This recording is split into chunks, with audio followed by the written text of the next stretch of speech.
Hi, I'm Joni Hilton, your YouTube mom, with a great idea, in fact, two great ideas, of how you can snip and chop chives more easily. And these tricks also work on other herbs. Now, I just picked these. I just sliced them from my garden this morning. That's why they're so long. They survived our mild winter, and they're growing again.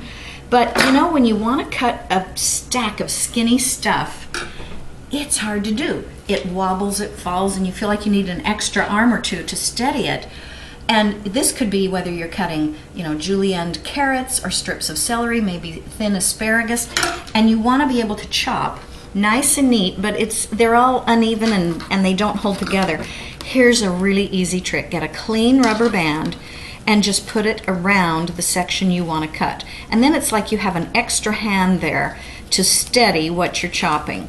And I'll scoot these aside and show you just how easy that can be. See, now they're held together, so you can even use that in place of, if you're worried about cutting your fingers, you can do that as well. But it's so nice that it holds it for you. Things don't tumble away. Now, here's another way. If you want an even finer cut than this, take a bunch of those that you've kind of coarsely chopped, and you go like this. And you can do this in a measuring cup, any little bowl, any little mug, anything. And you just go like this while they're in there with shears. You just keep snipping. They stay in there thanks to gravity.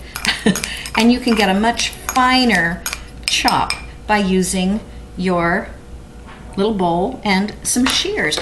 And that's how to chop chives without frustration.